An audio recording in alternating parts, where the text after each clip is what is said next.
Good morning, good afternoon, and good evening, whatever time it is that you're watching this. This is Timmy here. It is Easter Sunday.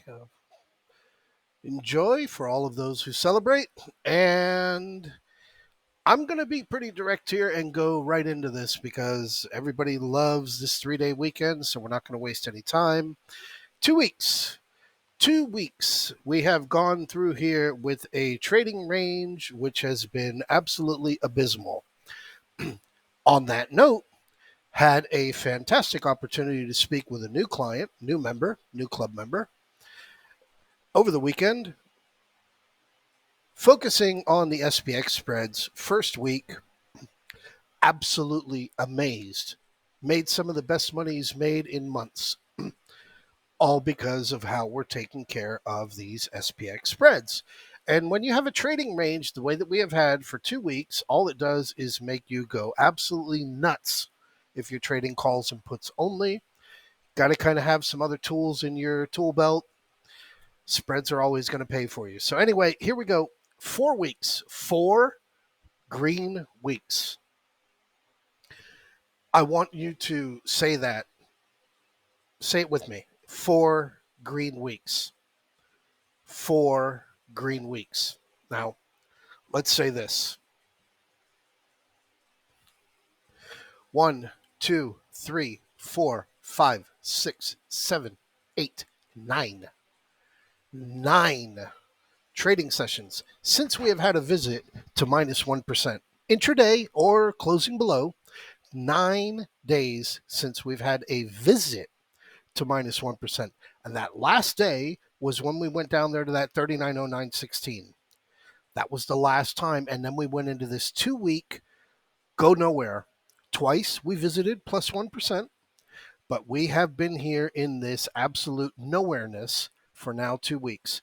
And moving ahead, some of you might not like what I've got to say in the email where I'm going to post out not trades of the week, but trades of the month. These are expirations for May 5th. I'll show you why. Don't need to take them. It's okay. The March 10s that we took back in February, beginning of February, still have the screenshot from them. They went 1,200% as we went into March 10th. Granted, we didn't get as low as we wanted to. We got the low later on afterwards, where we got that 3808 on March 13th, the very next day.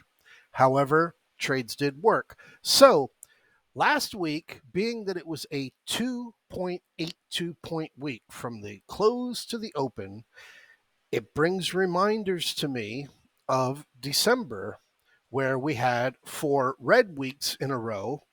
And those last 2 weeks, that week prior to Christmas, Christmas was on the weekend, and then the week after, going into New Year's, we had a couple of small days, but we traded that week down 4 points, 3.84 points, and the week prior down 9 points.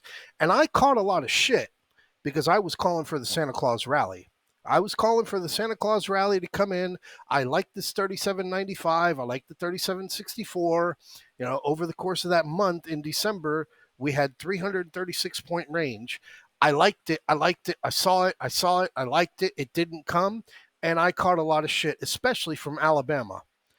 However, as you can see, if you go over and you watch the 2023 stock market predictions that I posted out during New Year's weekend, I was looking for Microsoft 267, Apple 157, Nvidia 227, Tesla 181, Google to 100, ARC 41. I wanted to see SPY 400 in the near term. And on QQQ, I was looking for 286, 294, 330.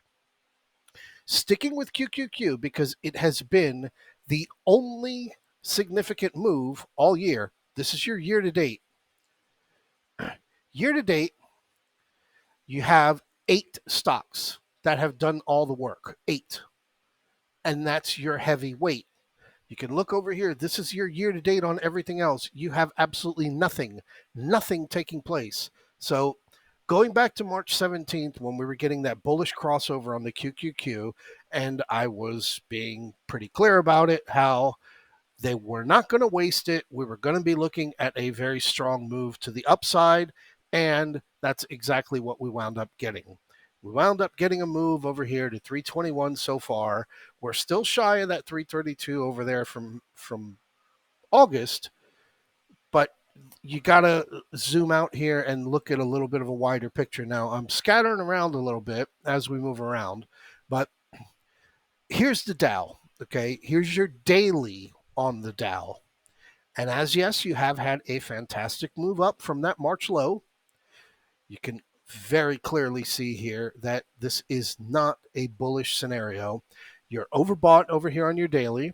So you need to take serious, significant consequences in looking at further upside, considering that your Dow, basically your brain, using Microsoft and Apple, mostly is up here in a very, very not good place to be. Overbought, fractional little waiting period for a rollover, and you're looking at your downside.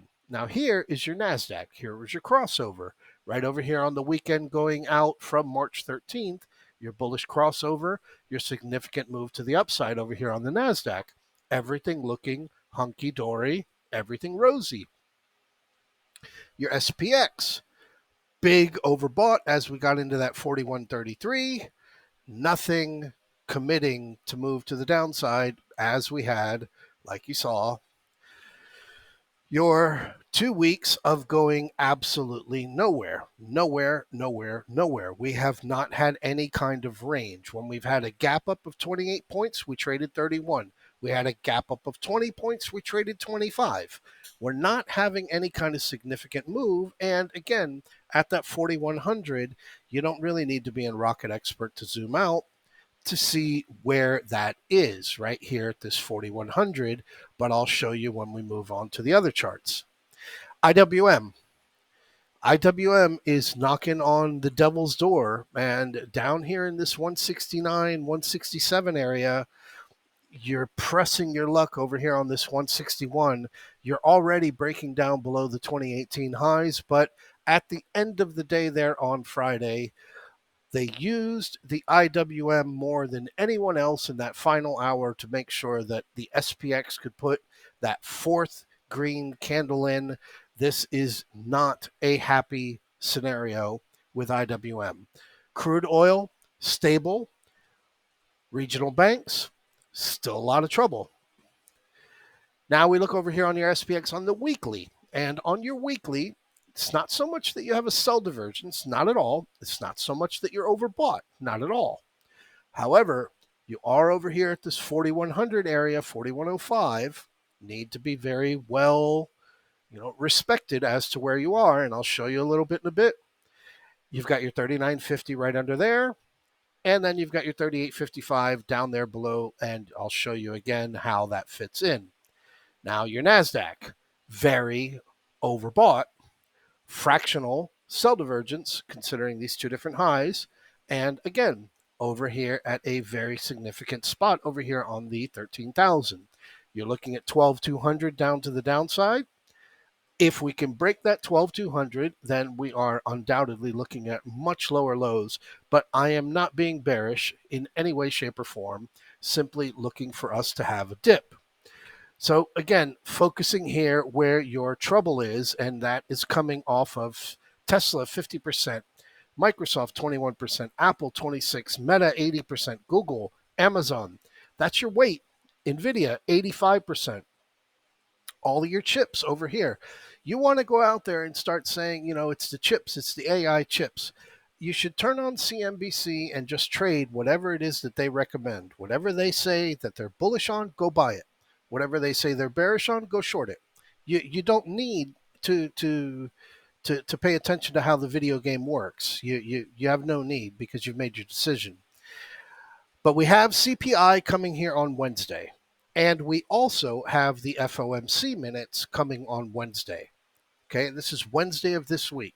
Now, on CPI, we have not missed since October.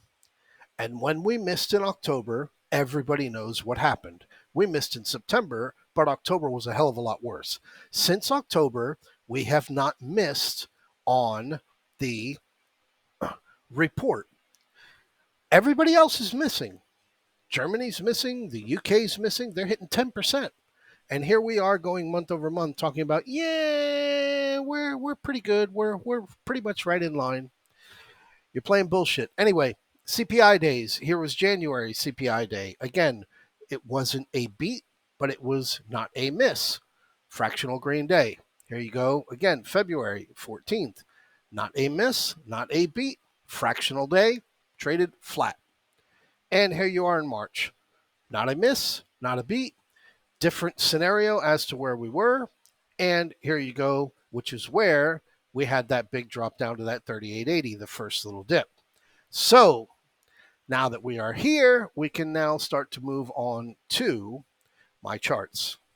And that is what I want to go on here with and start with the SPX. Now on the SPX, from the October lows, I was tracking a bullish pattern.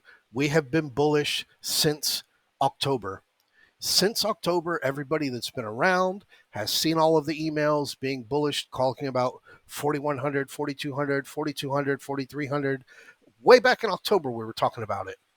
Got up to that 41.19, 41.15 over here in December.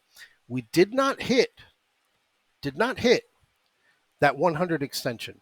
So this is not a wave 3. No way, shape, or form. And how we came down and we broke down here in December, down into that Christmas low, didn't take out the 2, but we broke down below the 1, and then we had this, call it a 3, where we went right up to that 41.98. This drop that we had down here from February into the March low, dropping down below the 1, I have now removed this completely. This is no longer a bullish pattern that I'm looking at. Instead, I'm going to be looking at some downside to be coming here, no lower than 38.38 as we go into May. Okay, so make that clear. Coming off of that October low, boom, boom, boom. Did not make a 3 over here for me. Had your big drop. This more looks like an ABC, and where we are now is kind of fluttering around, but you don't need to be a rocket scientist to be able to see that you've got a shoulder, you've got a head, and you have a shoulder. Now, I will be very clear. I am not a chart pattern guy. I am not. I never have been. I've been bent over and dropped the soap worse than anything playing these chart patterns, but you have it. You have it right here. So it is what it is.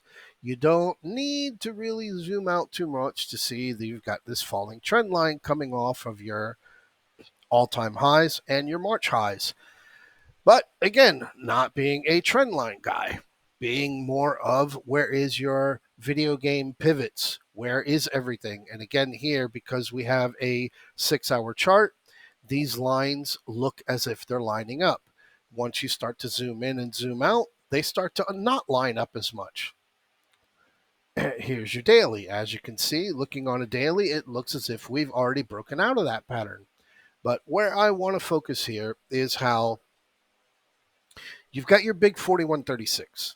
41.36 is your 161.8 extension or retracement from your COVID drop. You've got your 50 retracement back to the all-time highs.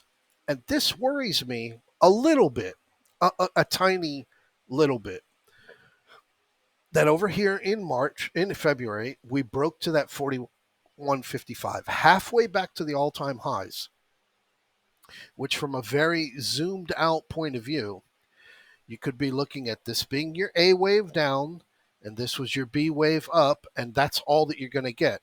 I disagree, because I am looking for us to get up into the 4,300s before we get a roll down. I have projections for us to be up in the 5,200s, but I'm not going there as we're playing this ping pong zigzag in between this 4150, 4200, and down here at this 3850, 3800. We've been doing this since May, and everybody wants to have projections of where we're going, and we're going here and we're going there. We've been playing in this ping pong here since May. It's still ping pong. It is ping pong. It will be ping pong, and that's where we're at, is we are at the top of the ping pong table. So therefore, where I'm looking as we head into the rest of the month. And more importantly, because you just had it there over on the weekend or on Friday, is you had your full moon. So your full moon falls in here in April 6th. Here was your full moon that had to leave a little bit of a window for where we hit that 3808. Kind of looked as if that 4078 fit because it was one day prior, but right here, your 3808, boom, that was your full moon, and you obviously got your move to the upside off that, which triggered together with your NASDAQ and QQQ on the movement that those made with your 8-weight stocks. Full moons, you can go back as many years as you want and track your full moons and see where your full moons fall. It is what it is, what it is. This is a video game. You respect the video game. And more importantly, I am suspecting that we will get a visit down here to the COVID lows and the October lows. This trend line over here, I think we'll get a visit to that at some point during the course of this month. And that will be a major catalyst, a major bounce, and we will be able to get long for the entire summer off of that. That's what I'm looking for. I'm looking for something down in around that 3840, 3850 area. And when we do the math, 41, what did we hit? 4133? 4133. Come on, dude. Minus 300. 3833. So getting a 300 point range, full moon fits in here at 4133. 3833, right there to your 3838, your 23.6 retracement to the 2009 lows. Perfect fit right there to the, your March lows, 3808. Perfect fit. Still above over here in your December lows, still well above your November lows. Perfect fit. And we can get a much stronger move as we head into the summer off of that, which we will look at as we get closer to May 5th. Dow, not good, dude. Not good. Show you over here on your daily on the Dow, and you see this. You come over here on your chart and look at where you're at from the fractional movement on the Dow. Not good. You're posting lower lows, lower highs. And again, here with this lower high right at that high that you had over here back in the middle of March, where SPX would have been 4078. Resisting on it, we get down here in this 31,700 area, and you have absolutely no choice. You have zero choice except that SPX is going to be down in the low 3,900, upper 3,800 levels. That's just the way that it's going to be. You come over here on your QQQ, and again, using your full moons, looking at your chart patterns and how these all worked out, it's not something that you need to be a fucking genius to look at and say, okay, this thing, it had all of its juice. It got a big bounce, oversold bounce over here in October into November. You had that shitty FOMC meeting. Bam, threw it down. Off of the January, incredible move to the upside. Fantastic. Nice little rising wedge. Boom, ascending triangle. There you had your low. Here was your low where you hit. 50 retracement down to the COVID lows at that 286. 286 also happens to be minus 30% from your all-time highs. Now you want to come out, you want to be bullish, you want to be, yeah, this is bullish. Yeah, that's where you're at. All right. So relax a little bit. Took 2 weeks of ripping a band-aid off of a very hairy arm, a very hairy ass. This is where we're stuck with. We're stuck with this right now. And again, as you have had your movements to that ascending triangle throwdown, ascending triangle throwdown, here we are in the ascending triangle. Not a chart pattern guy, not a chart pattern guy, not a chart pattern guy, but you're going to get thrown down. As long as we don't break below 286, everything will be fine, but definitely looking for that breakdown below 296.50. So, moving on to the VIX, where we'll finish this off. 1840, 1835 was the low on Friday. 1840 was your close. I can only highlight this 1811 as much as I can.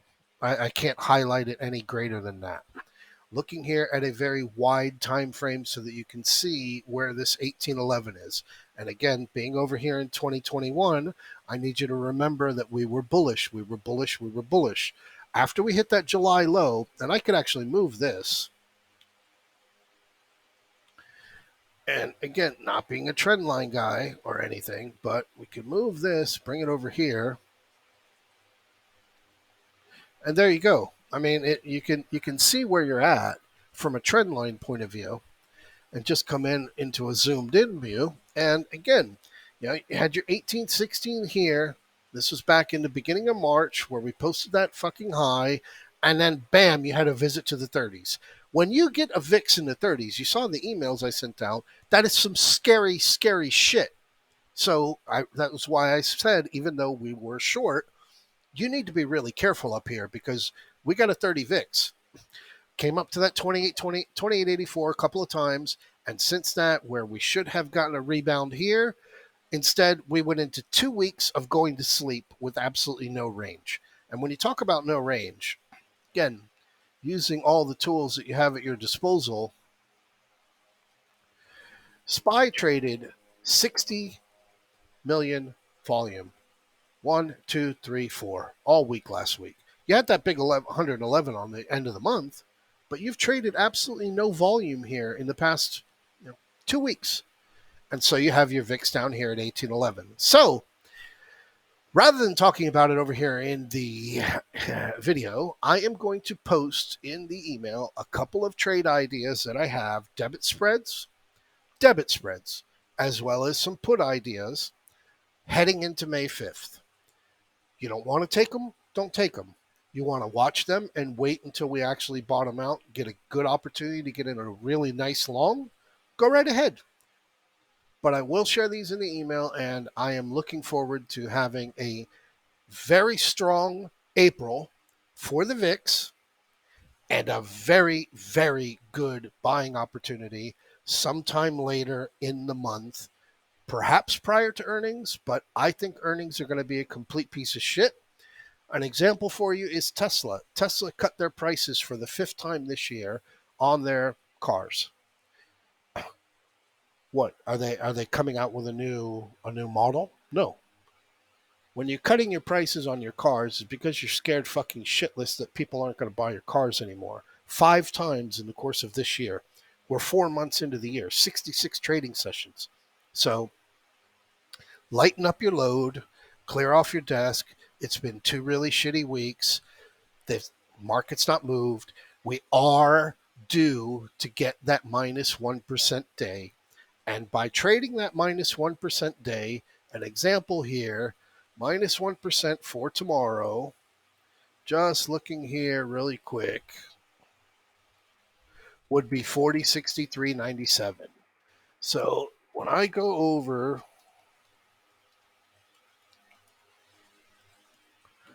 and look at the 40.65 puts, they were $5.72 at the end of the day on Friday. No way. But that's because you got 3 days of theta to decay. You got Friday, Saturday, and Sunday. On Monday morning, that will be something that will be looked at, is those 40.65 puts. So I wish you all a fantastic Sunday, a fantastic weekend, a fantastic start to the second week of April, a fantastic Monday Eve. But get ready because we're going to have a pretty damn good month. So have a good one.